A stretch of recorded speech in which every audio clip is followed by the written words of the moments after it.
వెనకే. ఇప్పుడు మీకు అందరికి చెవులు లేవు, మనకందరికి చెవులు లేవు. అందరికి చెవులు ఉన్నాయి. వినగలిగిన చెవులు ఎంతమందికి ఉన్నాయి చెప్తుంటాను కదా. 4 దుప్పి పిల్లలు, 4 దుప్పి పిల్లలు, 4 పిల్లలు.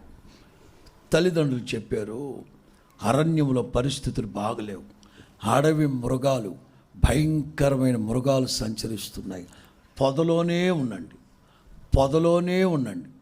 మీకు ఏం అవసరం వచ్చినా మీ డాడీ నేను తీసుకొచ్చి పెడతాం.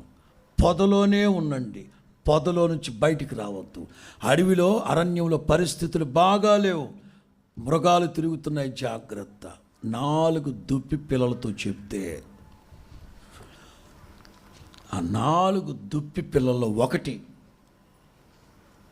ఈ పెద్దోళ్ళు ఉన్నారు చూసావు, మనల్ని ఏమాత్రం ఎదగనివ్వరు, గొప్పోళ్ళని అవనివ్వరు. ఇక మనం సంపాదించుకోలేమా, మన కాళ్ళ మీద మనం ఎక్స్ట్రాలు. ఆ 4 దుప్పి పిల్లల్లో ఒక దుప్పి పిల్ల బయటకు వచ్చింది. గర్జించు సింహం తిరుగుతూ ఉంది. మన రాజమండ్రిలో కూడా తిరిగింది 3 రోజులు. అదేందో ఇది రాజమండ్రి టౌనా లేకపోతే పల్లెటూరా లేకపోతే అడివా నాకు అర్థం కావట్లే. పైగా మన లాలా చెరువు, దివాన్ చెరువులోని ఏటి ఎవరిని మింగుతారనేది.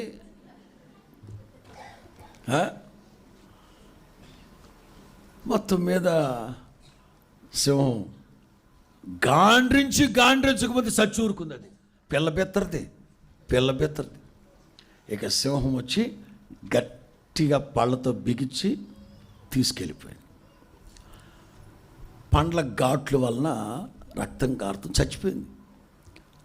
ఇక సింహం తిందాం అనుకొని, స్నానం చేసి వచ్చి తిందామని, ఈలోగా ఈ దుప్పి పిల్లని ఎవరైనా ఎత్తుకెళ్ళిపోతారేమో, ఎవరినైనా కాపలా పెడితే బాగుంటుంది చూస్తూ ఉంటే గుంట నక్క ఉంది అక్కడ. రే నక్క, రే జుత్తులు మారాడా, రారా అమ్మా, రావా, నాకు ఆల్రెడీ ఆహారం ఉంది ఇక్కడ, నేనేం చేయలేరా. వచ్చింది. రే చెరువు దగ్గరికి వెళ్ళి స్నానం చేసి వస్తా. ఈలోగా ఈ దుప్పి పిల్లని జాగ్రత్తగా చూస్తున్నాను, కాపలాగా, ఎవరు ఎత్తుకెళ్ళకుండా. ఎవరైనా వచ్చి అడిగితే రాజుగారికి సంబంధించిందని చెప్పు. ఓకే, మహాప్రసాదం, మీరు నన్ను నమ్మడమే గొప్ప భాగ్యం అని ఈ నక్క దూరంగా చూస్తా.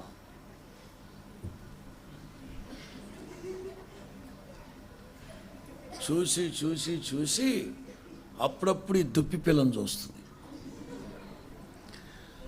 లేలేత దుప్పి, రక్తం కారుతా ఉంది.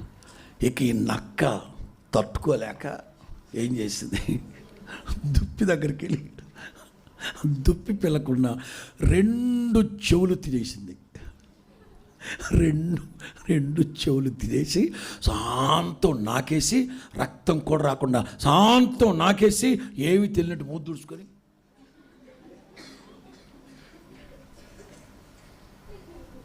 సింహం వచ్చింది. రాజా మరి నేను వెళ్తాను రాజా అంది. ఆగ ఏదో 4 బైకులు దుమ్ములు 2 దుమ్ములు వేస్తాను ఆగంటే, వద్దులేండి బాబా, ఎందుకులేండి బాబా, నేను వెళ్తాను. ఆగా, సింహం తిందామని చూస్తే ఆ దుప్పి పిల్లకి 2 చెవులు లేవు. సింహం అవాక్కు అయిపోయింది. ఆ నక్క చూస్తే నక్క జుత్తులు మారింది కదా, అస్సలు ఏమీ తెలియనట్లు.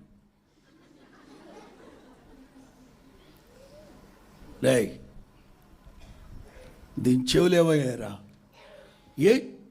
ఏం చెవులు రాజా? ఎవరి చెవులు రాజా? దీని చెవులు ఏమయ్యారా రాజా? దుప్పికి చెవులు ఉంటాయా రాజా? అమ్మా మహానటి,